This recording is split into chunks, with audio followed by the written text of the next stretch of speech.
Welcome. Thank you guys for being here today. I'm Deborah Grenard and have with me today a very, very, very, very, very special guest, Emile Combe. Emile is one of the most gentle, kind, loving, compassionate, peaceful souls that I know. And Emile is a survivor of childhood trauma, and he's going to share a little bit with you about his story. He is a walking testimony to the power of healing and a walking example that it is possible to heal from severe trauma. And Emile is a practitioner of somatic experiencing. He's also a Sufi spiritual healing practitioner. He's had a private practice, practicing both of those together for the last 12 years, and he's recently gone into a semi-retirement, and so he is just a wealth of knowledge from his experience and his training, his personal firsthand experience and his training and his experience working with clients over these years. He's got a lot of information to share with us. So welcome, Emile, and thank you for being here. Thank you for inviting me. I'm really happy to join you today. Awesome. So Emile, I'm grateful to you for being here.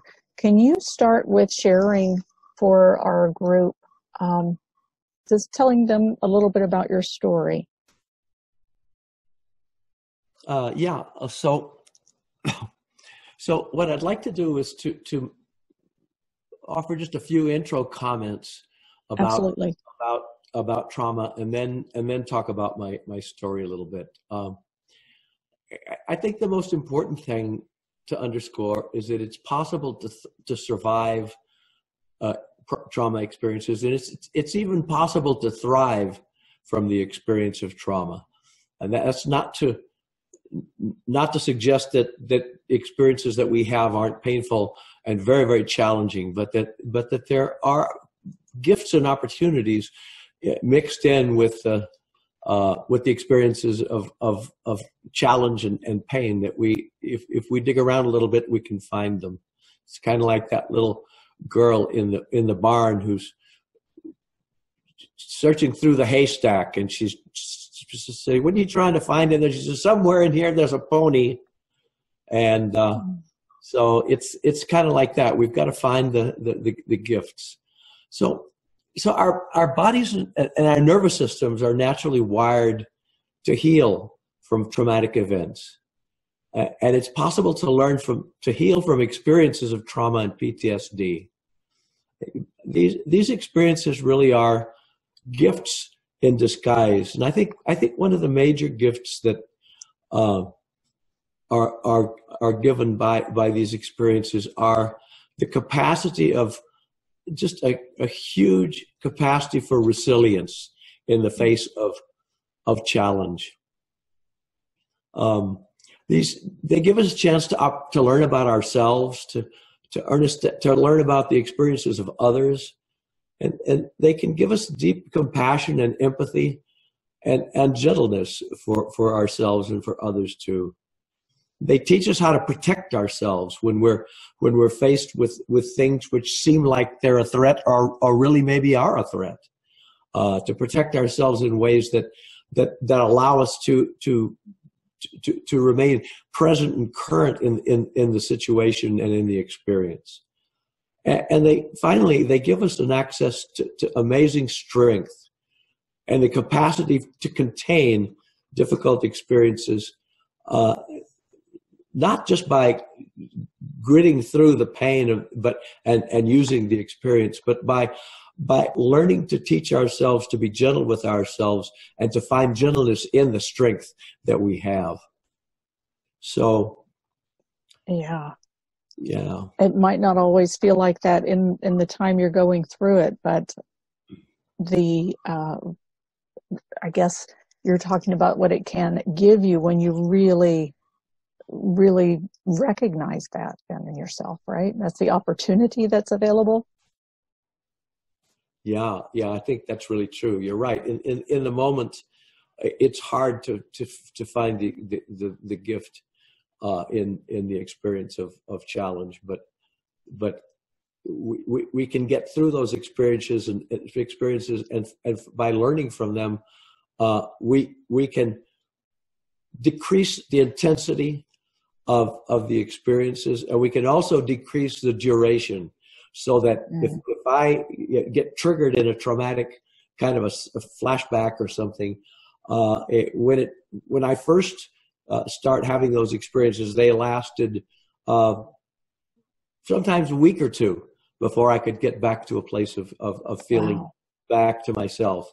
And over time, they've gotten to the point of where, like today, the experiences that I have of triggering are much less intense, and I'll get through them in a few hours or in a few minutes or in a day or so at the most. And so there's now built into me this knowledge that this is going to be okay. And it's not like this road that seems to stretch out in front of me that says, oh my God, am I ever going to get over this? That part of it is the part that diminishes and really passes us by.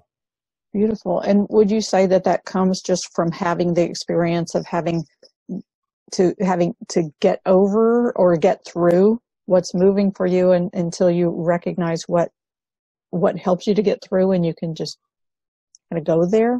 Is that what would you say? And I don't know if we want to go too deep into this yet, and so tell me if I'm getting ahead of things, but the question that comes up for me is, okay, so how did you get from 2 weeks to a few minutes? Like, what was it that happened in you, that shifted in you, that allowed you to decrease that time so significantly? Well, am I getting ahead?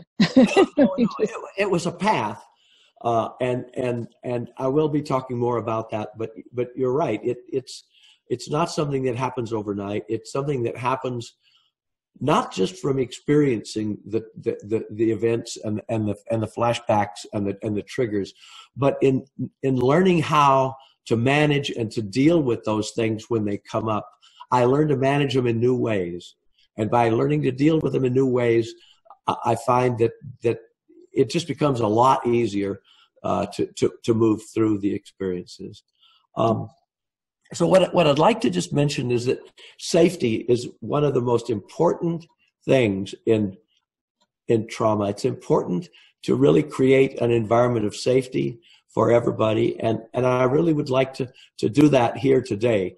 And so if there's any events or things that were discussed that feel activating and get you upset inside, tense or anxious, what Deborah and I are going to do is, at the end of this session, we're going to be available to meet with people in an interactional sort of way. So we'll be able to talk and see each other on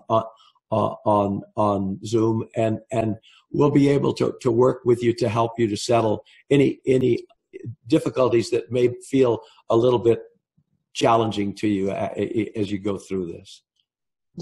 Yeah, thank you. And that was Emile's suggestion, that we make that available to people, and I think it was a beautiful suggestion. So at the end, I'll post a link where we can all jump into the Zoom and be together face to face. If I had known we weren't going to be able to stream into Facebook, I would have done that off the bat. But since this is the email, this is the link that went out in the emails, and technically speaking, this is what we would have to do in order to stream into Facebook, which was the original plan. So we'll go ahead and finish here, and then I'll post a link when we get to the end. So, yeah, thank you. Welcome, and come on in. All right, so I'll let you keep going, and I'm just going to look over on the. Let me talk briefly about what trauma is and what it isn't, and then I'll share with you a little bit about my own experiences with it that have helped me to get to where I am today. So I guess the first thing to remember is that trauma is an experience that's in our body, and it's in our nervous system in the present moment.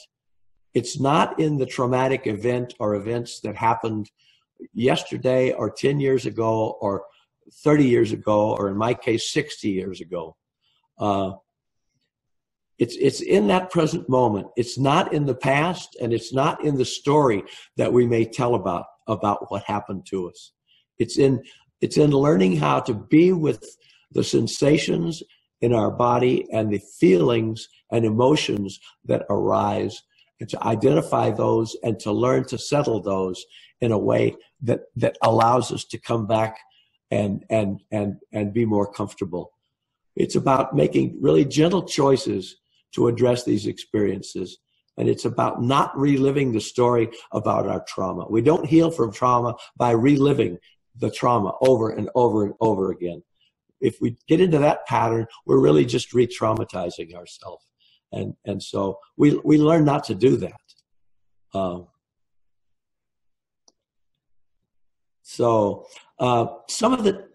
me talk a little bit about some of the different kinds of trauma. Some of the really obvious ones that we all think about are war, such as, for example, in Afghanistan and Iraq, when the Humvee was driving down the road and it drove over an IED and exploded and created an explosion that people in the rig had to either survive or not survive. Mm-hmm. It's about catastrophic injuries. It's about a lot of my trauma was about a catastrophic injury that happened to me. It's about really severe and extended childhood emotional and physical or sexual abuse that happens to people as when they're children.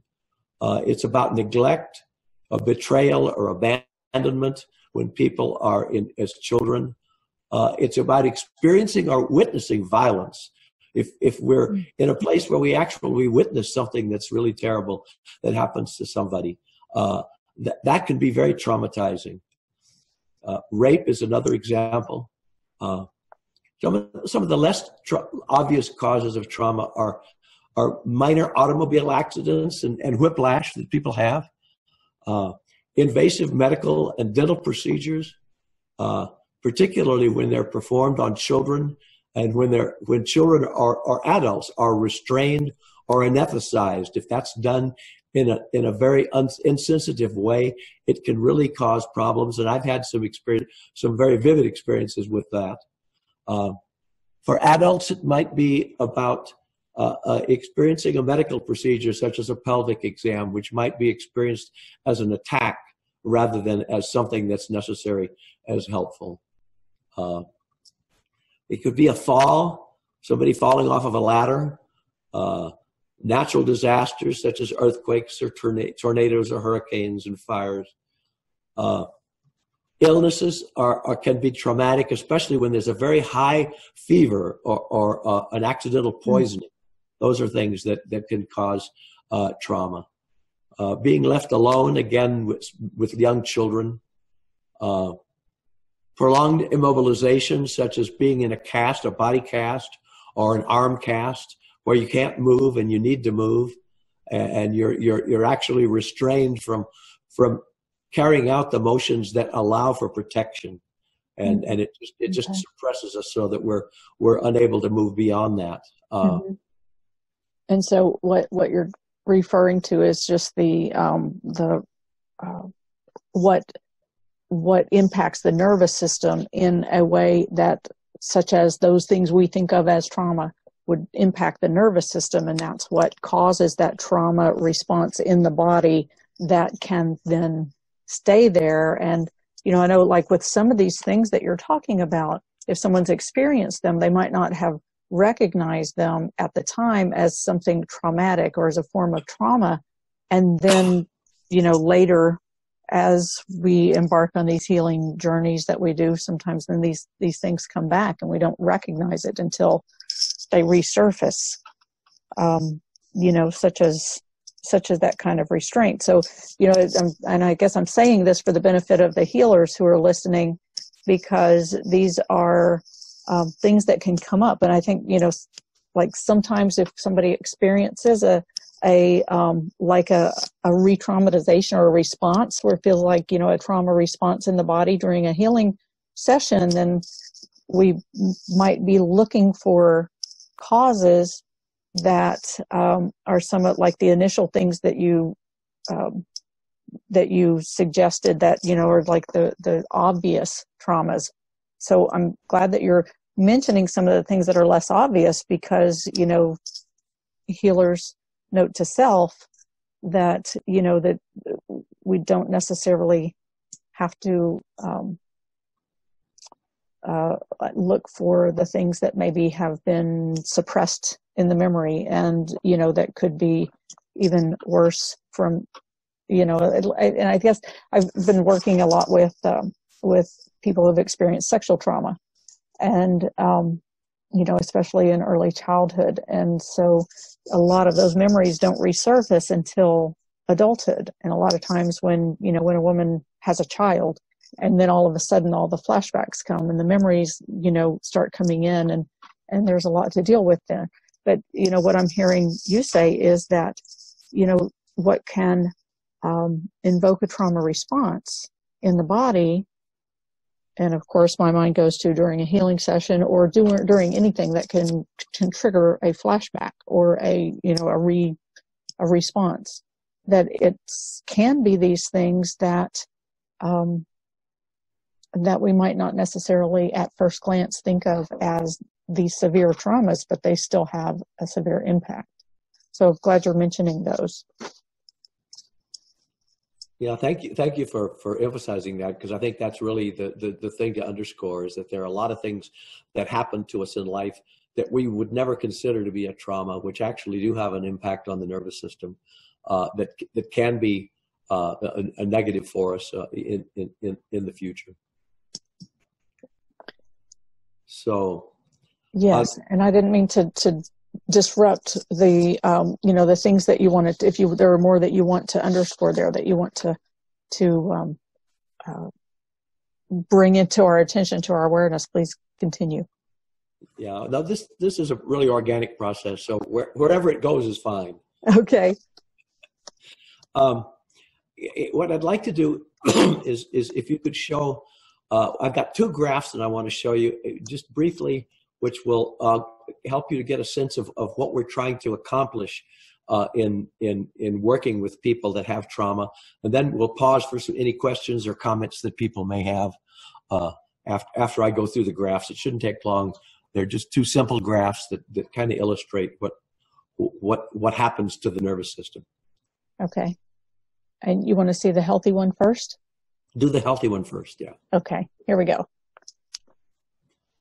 Okay, so this is a graph of a healthy nervous system, and you're looking at a very smooth curve that goes up and down and up and down and up and down. And as it goes up, our nervous system becomes more activated. It might become sad, or it might become happy, or it might become angry. And then as we begin to settle, after we hit a peak of that activation, it'll start down. The nervous system will start down, and it will move into a place of quiet, where our nervous system feels more peaceful and relaxed, and there's just a sense of peace in our body. And then it'll begin to come back up again. And so we get an activation, and we get a settling, and we get an activation, and then we get a settling. This is the normal way that our nervous systems operate. And most people go through life not even being aware that this is happening. But if you take the time to reflect over a period of time, you can see this happening to you. So this is the healthy nervous system. And then I'd like to talk a little bit about what happens when trauma hits us. You could put up the other graph.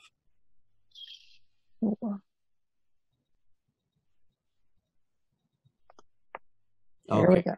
That doesn't look nearly as peaceful. Yeah, that's good. So there's the peaceful gray graph in the background, and it's going on, and so we're living in that pendulation that's going up and down, and then something happens, which is a traumatic event that occurs. And it could be any of the events that we talked about before that happen, and in the moment that happens, the nervous system will get stuck, and we'll get into a situation where we're stuck on, and that's the red peaks. I'm going to mark them here. There's a red peak there. There's a second red peak. There's a third peak that stays on. We go up and we say stuck on in that place, and then we drop down. So we have these stuck on places, which include anxiety and panic and hyperactivity, exaggerated startle reflexes that we have, an inability to relax, restlessness. We get hypervigilant. We get digestive problems. We get flooded from emotions and just overwhelmed by the experiences that come on. We sometimes get chronic pain or sleeplessness, or we can have anger or hostility and rage as part of that stuck on place. And then what happens is the nervous system runs in a stuck on place for a while, and then we just get exhausted, and so we collapse. So it drops down into a stuck off position. And there is the place where we're feeling depression, and we're feeling a kind of a flat lethargy, a deadness, an exhaustion. Chronic fatigue is an example of that, for example. Disorientation, disconnection. We get even disassociated. We're not quite sure what's going on. We have different kinds of complex illnesses that occur. We have different kinds of pain. We have low blood pressure and poor digestion. These are some of the things that happen. So what we're trying to do in our intervention in working with people who have experienced trauma is we want to help them to move back from this stuck on and stuck off situation where there's an undischarged traumatic stress in the nervous system. We want to help them to move back into a pendulation of movement that's more even and relaxed, where we get activated but not overwhelmed. This one, right? Then we drop down and we settle, and then we get activated, and then we settle again.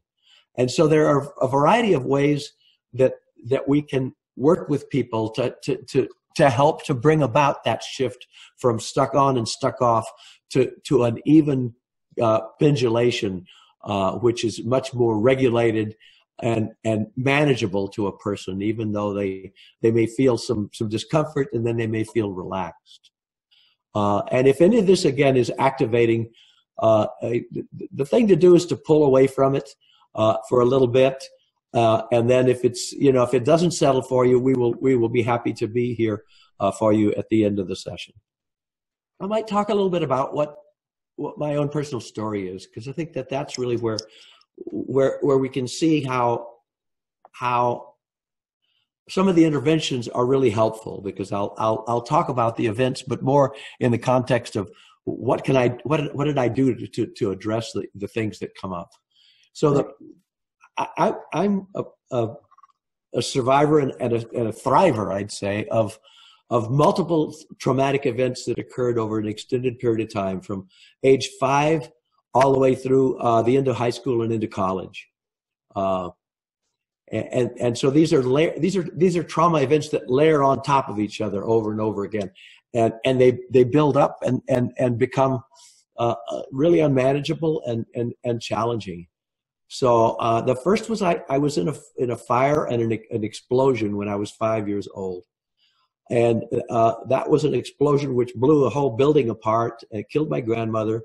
I was severely injured, first by the blast itself, and then by the fire, which led to some pretty severe burns on my arms and my head and face and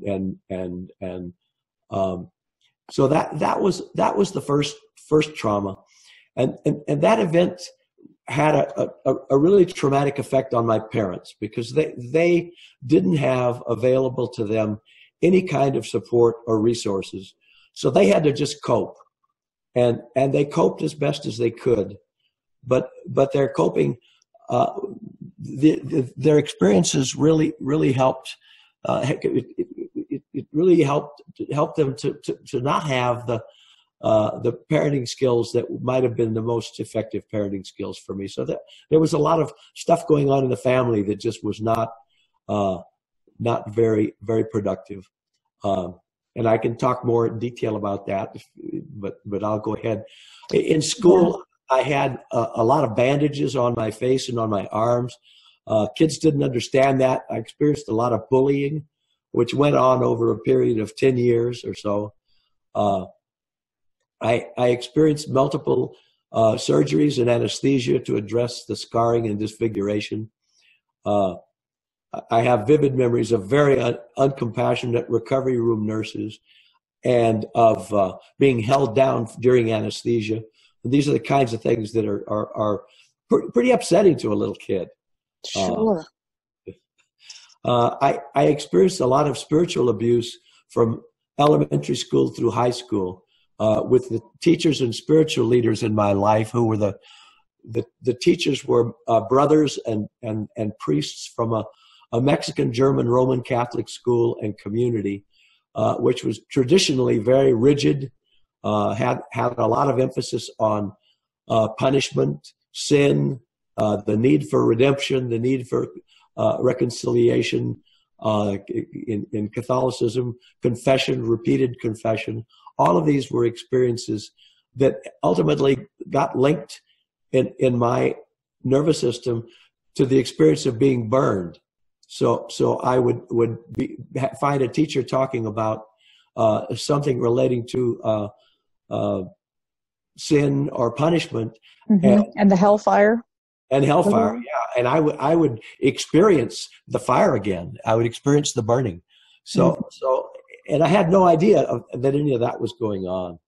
So those are some of the things that happened to me over about a 10 or 15 year period. And it wasn't until I many years later, when I was in my 50s actually, that I went to the Jaffe Institute where I first met Deborah.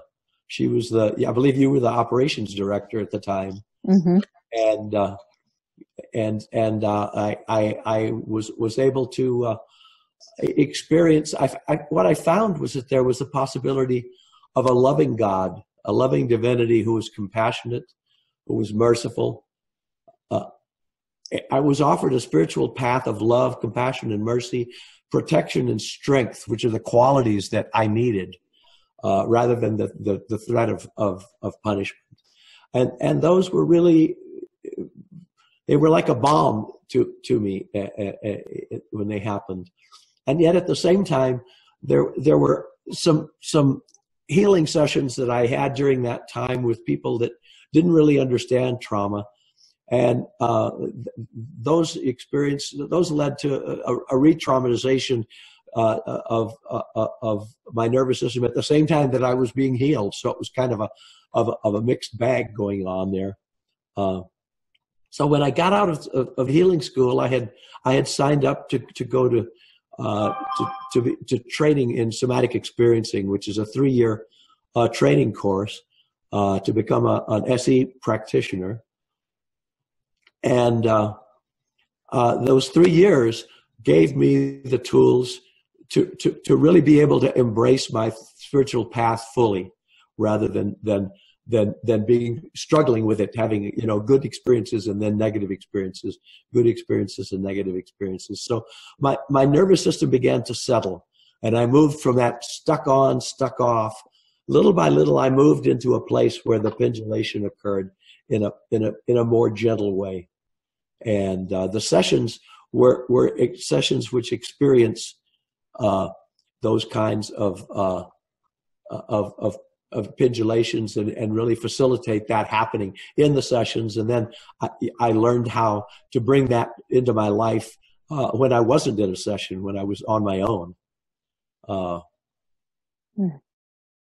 So these became tools that you could just use in your daily life as you were just tuned into your body and what was happening. You could say, okay, here's an opportunity to pull out this tool from the tool belt and use this so that I don't go to the jint, but can be more in the, try to maintain the normal range as best you can. Yeah, that's really good. Thank you that was a good paraphrasing. Okay. and then when I retired and I expanded my first retirement, I expanded a healing practice. I went into a practice and was doing 15 or 20 sessions a week over a several year period. And that really gave me an opportunity to experience other people's and help other people with their own traumas, and that was a very healing thing for myself, to be able to give back a bit from what I had been given. Mm-hmm. And then I had the opportunity of a second marriage with my beloved Bobby Muniva, who I think is somewhere on this call listening. And she's somebody that I share a deep spiritual practice and path with. And that's been just a really healing resource for me over the years. I'm also blessed with 6 wonderful children and 5 grandchildren, 5 granddaughters and a grandson. And most recently, we've moved up here to Central Oregon, where we're living on a 5,000-acre ranch and we're living in community with our wonderful friends Mike and Layla Davis. I believe Layla may be on this call as well. So those are some of the things that have led to healing. And so again, we might want to see if anybody has any questions. Yeah. And then we can go ahead and I can talk a little bit about some very specific examples of how this works. Okay. I think, one of the things that at the very beginning of you telling your story, you talked about your parents' experience with the trauma. And I have a question, and I think it's it is semi-relevant here, but were your parents in the house when the house exploded with you and your grandmother? Yeah, no, they weren't. We were in a separate house, which was a little house, kind of a granny flat. On the same piece of property, and my parents were asleep in the big house. They had gone out, and so I was asleep. I had been with my grandmother, who was acting as a babysitter. So when the explosion happened, there were 2 sailors that were coming by, driving by at 2:00 in the morning, and they had been celebrating in Mexico across the river, and they just happened to be there, and they ran in and dragged us out. My parents came out, and so. Okay. I think the relevance for my parents is that they did not ever have the opportunity to process what this experience was for me or what it was for them. Mm-hmm. And I think they probably experienced a lot of really severe guilt over the years that they had left me with my grandmother rather than taking me back to the big house. Because I remember they used to talk about, if we'd only taken you back to the big house when we got home, rather than leaving you with your grandmother, this wouldn't have happened to you. Mm. And there was a lot of that went on, and it led to a lot of dysfunction. My father lost his mother, and he ended up over drinking quite a bit. And so there was a breakdown in the relationship between my mother and my father, which led to them not really being able to parent very well. Yeah. And so I lived in an environment where, family was kind of dysfunctional. Yeah. And I go back to that because I think it's really important. It's like, whether it is the parents experiencing the trauma, and I'm sure they experience a level of trauma too, being there on the property, or it's the child going through the trauma and the parents, experiencing all that you go through when your child is in pain and, with the loss and everything. So it's, I guess I just kind of wanted to go back to the point of and I guess highlight what you said about the dysfunction and it's really a period of recovery for the entire family. And in the recovery time, the entire family needs resources and needs the help with each recovering from their own part and their own experience. Because even if you were, in therapy and getting what you needed without your parents getting what they needed, it still sets up a dynamic that is, makes it difficult, makes the healing difficult, and vice versa. If they were getting their support and you weren't, but I think in any kind of a trauma, where there is an impact. And I don't know of any really that's isolated where there's not an impact on the entire family. And, so I think that is something to be aware of as we're going into that, healing our traumas, healing our personal traumas, or working with people who are healing from trauma, is the dynamic of the whole family in the recovery process. So thank you for sharing more about that. Do you have any other words to add about that? I guess just to mention that we were living in a smaller community in South Texas, which was really isolated from larger urban areas where there are resources. And this was also happening in the 1940s, when there was not a lot of knowledge about how trauma works, and there was very rudimentary understanding about what you do to treat trauma. So the resources weren't available for any of us, and they wouldn't have been available probably in a larger city either. Right. And so everybody just had to cope, and so they did. They coped and they lived through it. And I was blessed later on in life with the opportunities to find the deeper healing that has made my life so much richer than it would have been otherwise. Yeah. Thank you. Then there is a question in the chat wanting to know if you can talk more about managing your own pendulation. And I think that you're going to be getting into some of those things that help you to let's say it says, can you talk more about managing your own pendulation, working on that? And it also doesn't help living where I live, hoping to soundproof the windows. Okay. So that's, personal experience from someone who lives in an area where there's a lot of noise and a lot of, I think, just neighborhood trauma because of where she lives. Yeah, and I think that's a perfect question, because it's a segue right into the next step, which is to begin to really talk about some of the examples. Talking a little bit about how to manage trauma, and I think the first issue is the first thing to learn about is resourcing, how to resource. How I can find the resources that will help me to settle. And resources are anything, or any human being, or any spiritual being, or any imaginary being that supports or nurtures a sense of physical, emotional, mental, and spiritual well-being. So it's about, I think about my grandmother who loved me very deeply, and my whole being just goes, I'm in her arms. I know what that feels like. That's a settling of the nervous system right there. So it's about connections with people that I love and trust. And I'll give you a couple of examples that happened really early on I was experiencing some severe flashbacks the first week at healing school.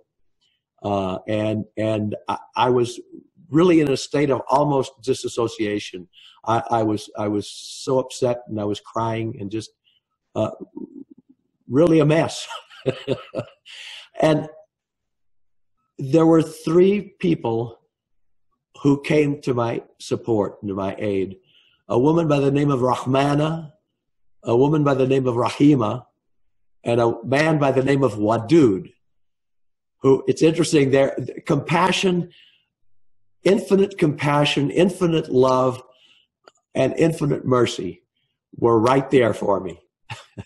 and these people embodied those qualities. So it's really important. These are not just anybody. These are people who just have the most incredible hearts. And I think back to sitting in the lobby of the hotel, and I was just crying, and I was shaking. And both of them had me, one by each arm, and they were holding me. And Wadud was standing in front of me, and he said to me, now just start saying the name of Allah. Just start saying Allah, Allah, Allah. And I started doing that. And I did it for about 40 seconds. And then he says, now what's happening? And I said, I don't know, but the darkness went away. Mm. So there's resourcing, combining people that are loving and caring with the beginnings of a spiritual path that was giving me something new that I had not learned in the religious experiences that I'd had as a child. So that's one example of how the settling can happen, and then there are other ways where we can get into a more specific working to bring pendulation. But the first step is settling. Yeah. Can I say just a word, maybe to translate a little bit about what you just shared, because there's there may be some people in here who aren't familiar with that school that you went to.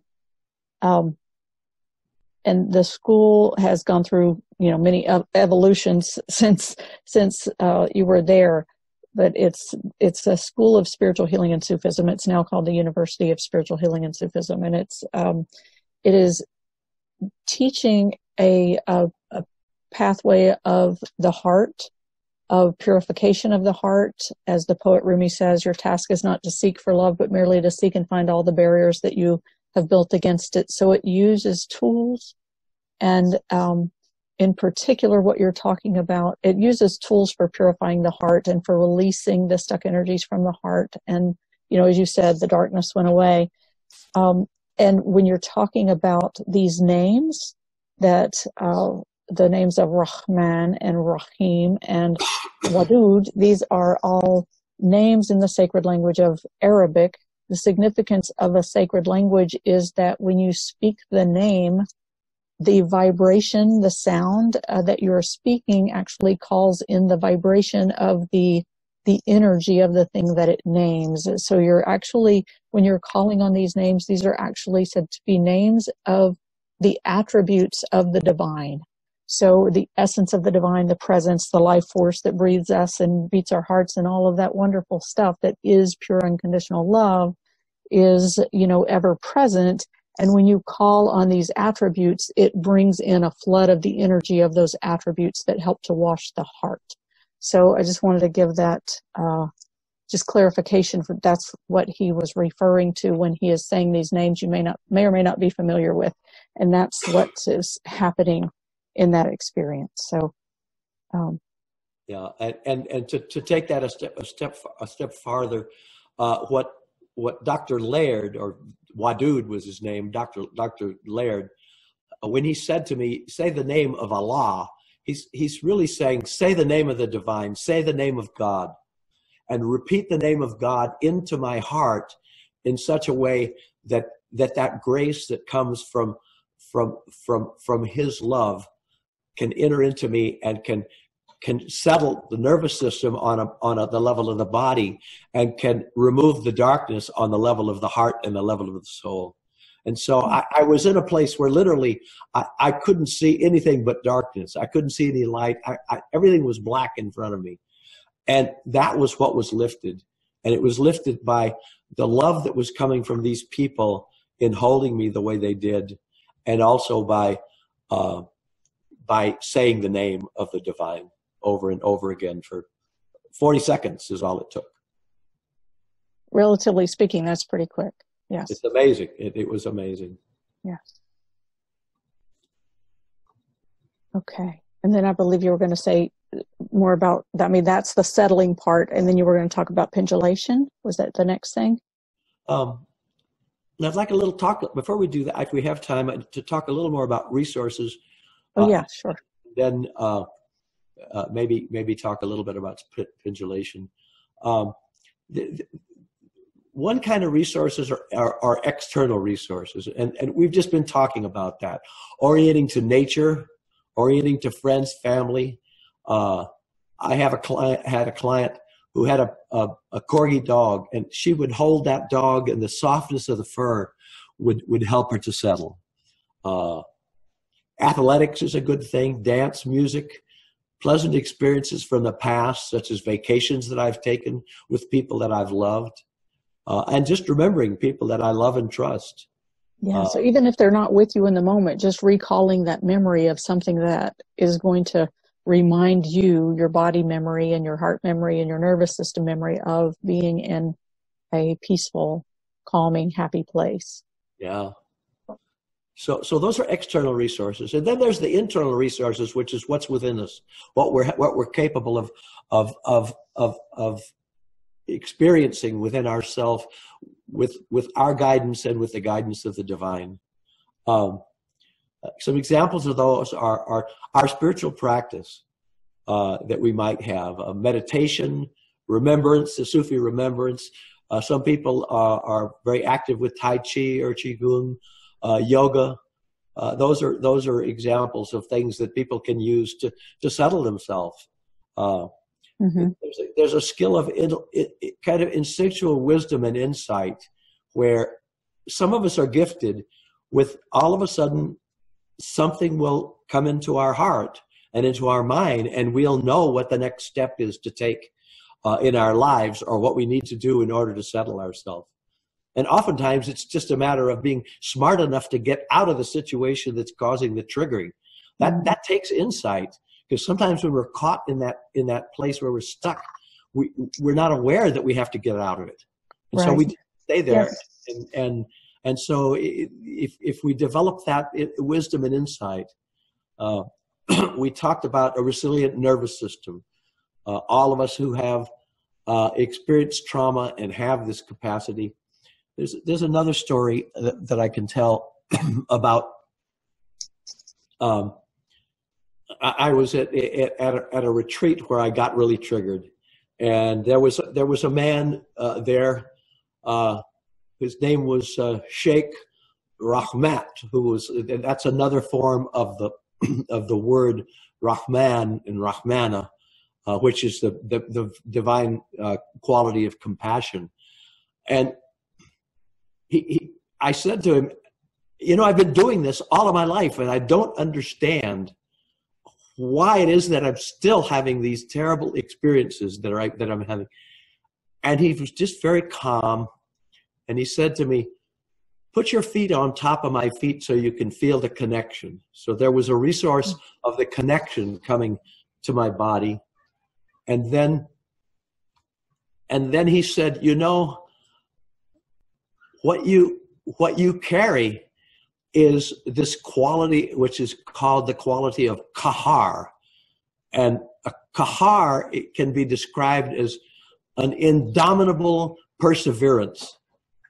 I never stopped. And he said to me, you never stopped what you were doing to try to resolve this. And when he said that, all of a sudden it came into me, this quality of kahar. All of a sudden I felt the strength that, yes, all of my life I've been strong. I've just never known it. Wow. And it was that place where all of a sudden that quality blossomed and has become a very real part in my life. Beautiful. Yeah. And I think you say, if I can just highlight another thing that part of what you said there is that, I think it leads to the idea of awareness, because a lot of times, especially if you experience a trauma from an early childhood, you have patterns that you've developed that have been a part of your development, that have been integrated into your development. And so you think, well, this is just who I am and the way I am, and this is like what life is like for me. And you don't realize that there's even another possibility. It's just kind of like, well, this is just a part of my life and a part of who I am. But then as you start to perhaps question of whether there might be a different way to be in the world, or there might be something different available for you, then you can start to actually become aware of these things and question, well, why am I this way? Do I have to always be this way? And then you start to notice, well, hey, maybe there is an isolated thing here that I can actually have some effect with, to learn to do things differently so they don't have the impact on me anymore. But that whole thing, because when it's been such a part of your life, an integral part of your life, and your body and being and your consciousness and your mental constructs and everything have developed around that, you don't even realize it's an issue sometimes. until you do, and that's part of awareness. And then you recognize that, okay, so there is something here for me to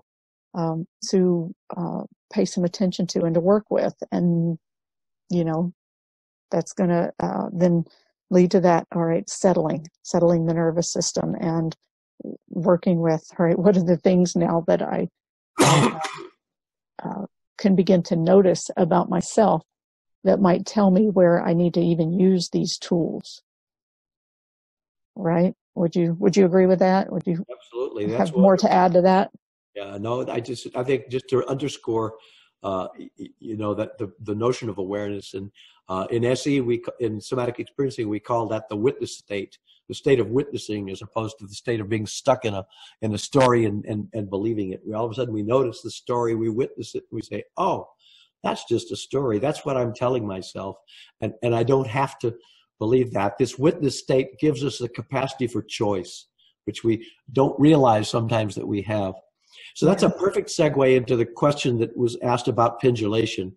And I do want to talk a little bit about that before we close here. Hold on just a minute. I'm going to have to turn off the telephone. So coming back to the notion of pendulation, I start with a story that I'm experiencing, something that's happened to me that's triggered me. And I'm not going to go into any detail on that. I'm just going to say all of us have these events that upset us. So you start with the event that upsets me. I start with that event.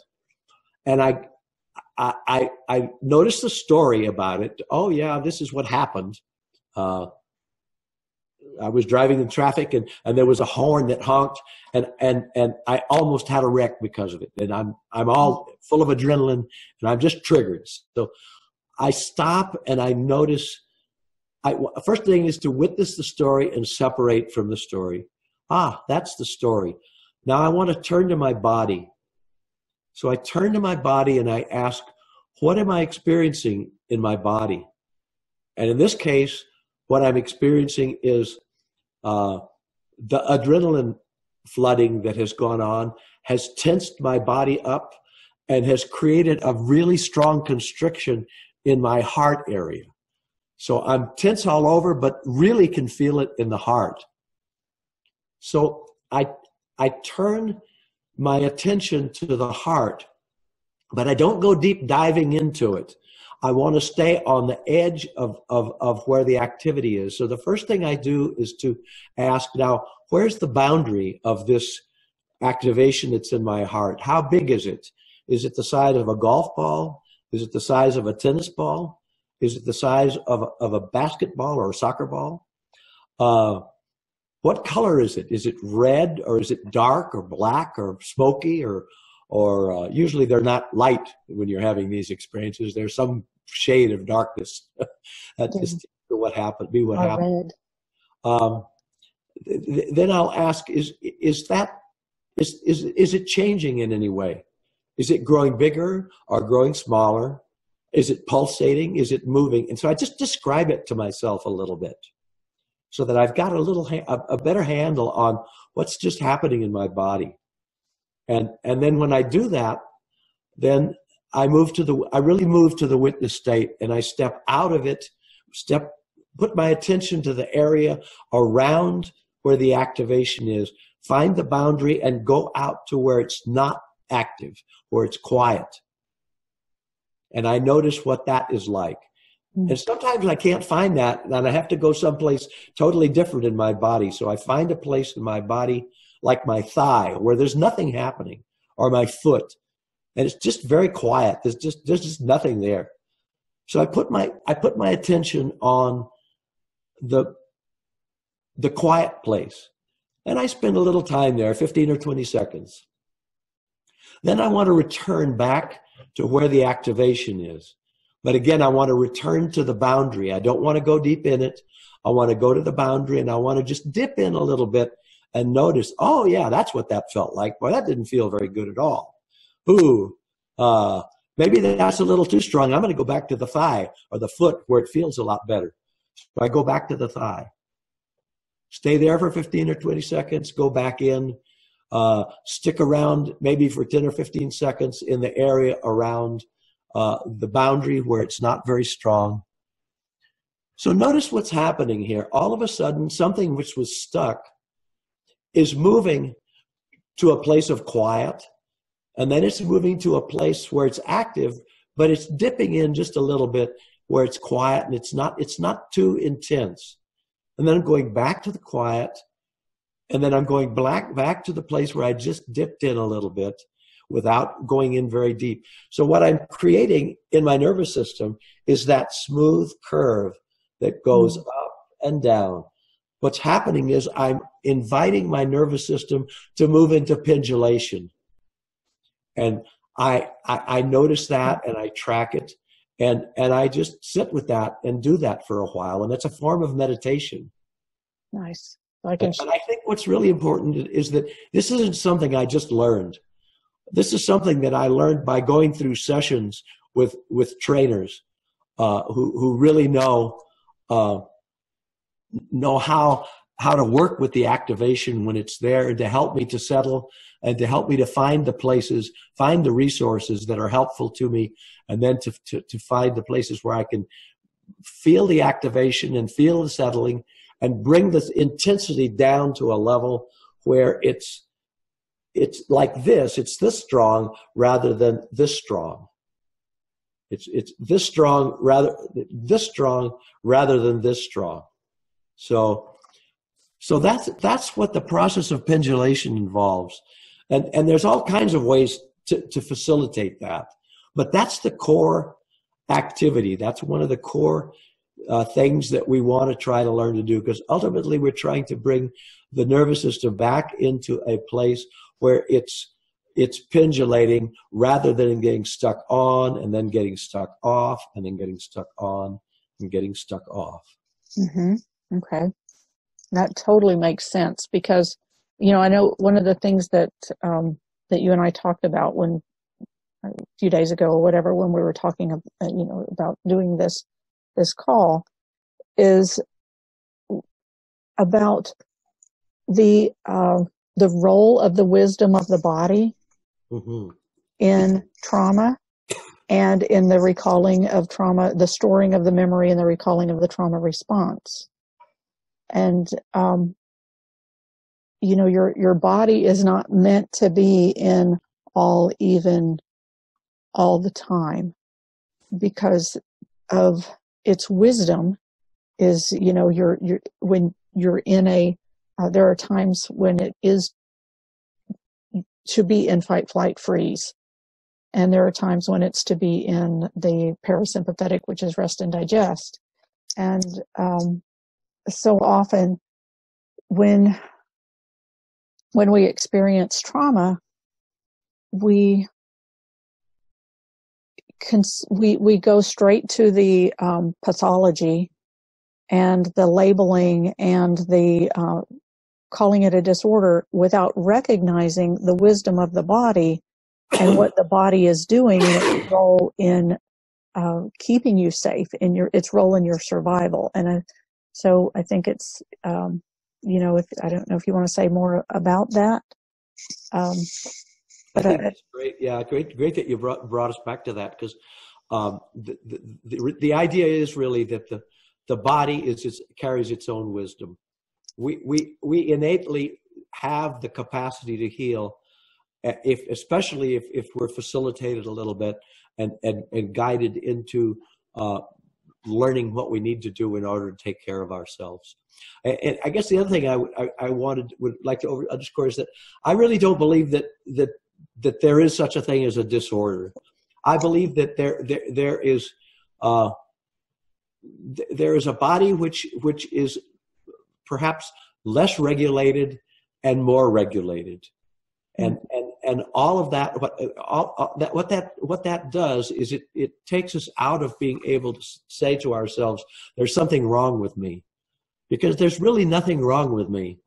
It's really about just learning how to move with the flow and the rhythm of life in such a way that I'm not overwhelmed.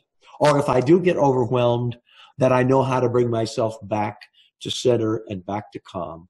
Mm-hmm. And then continue life, as you're saying, not in a place of constant peace all the time, but in a regulated path of being activated and then settled and then activated and then settled. Can you imagine what it would be like if I couldn't feel joy, or if I couldn't cry, if all I felt was peace? I think I'd get really bored after a while, even though maybe if I'm experiencing trauma, it might be hard to believe that in the moment. Yeah, right. But when you, yes. And, when you think of this life that we're in, we're here to, this broad range of experiences we have is part of the journey that we're on.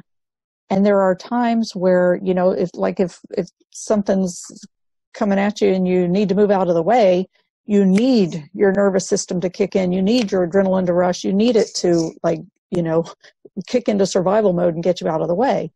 And when you can bring that pendulation back in and have your nervous system in a, I guess, more regulated, then recognizing that this is part of it's not something like being able to respond in that way is not something you want to have go away altogether. You want to be able to have that be there for you when you need it.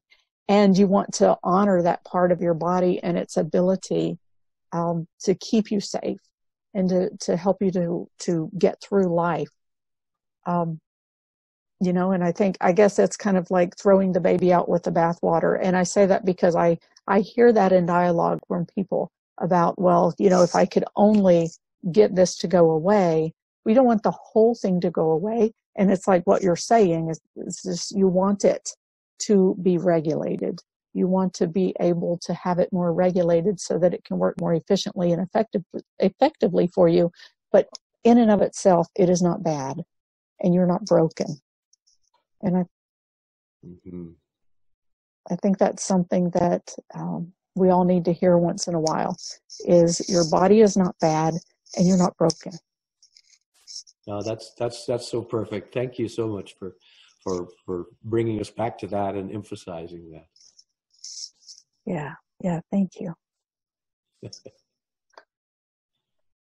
Okay, so do you have some other pieces that you want to share before we move to our private meeting?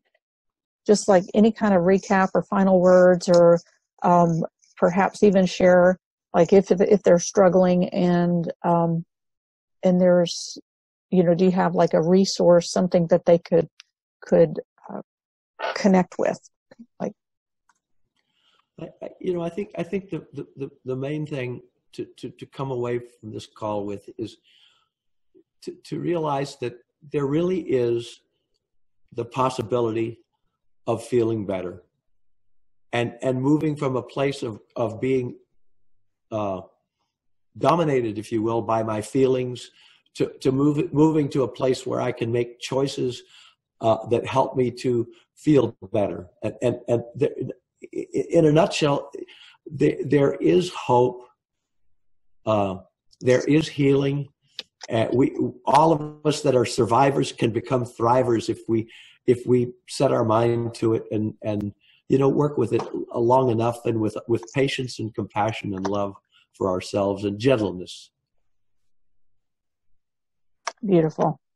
That gentle, loving kindness. That's, I think, one of the things that I've learned in working with people over this last year, especially. Since, one of the things I did that got me more into the being sensitive to trauma is when the whole Me Too movement erupted. It really brought up a lot for me from my personal experience that, I hadn't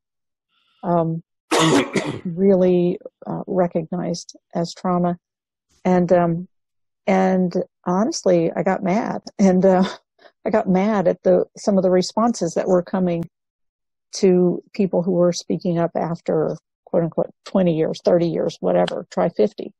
And, and so the next thing I know, I did an interview series with women healers who were, and practitioners who had healed from sexual trauma, were now helping others, and then ended up with the book While We Were Silent, which ended up being a Amazon #1 international bestseller. And we have a Facebook group called While We Were Silent for survivors of sexual trauma, and those who really want to understand more about it and help to heal.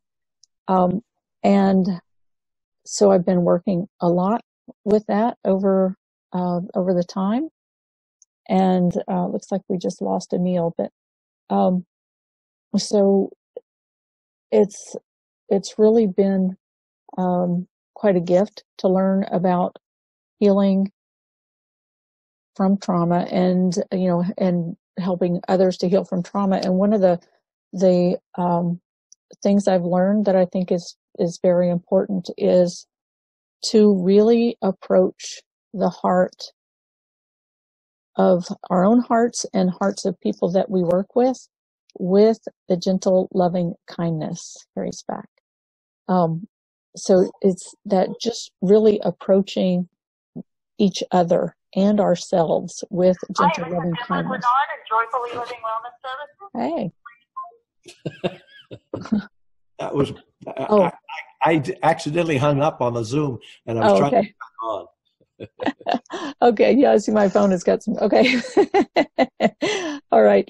Well, so yeah, I was just, talking about, and Emile, when he was talking about the attributes, the divine attributes, one of the divine attributes is the gentle, loving kindness. And I find that one is really important to call on for help when we're working with trauma, approaching it in any way.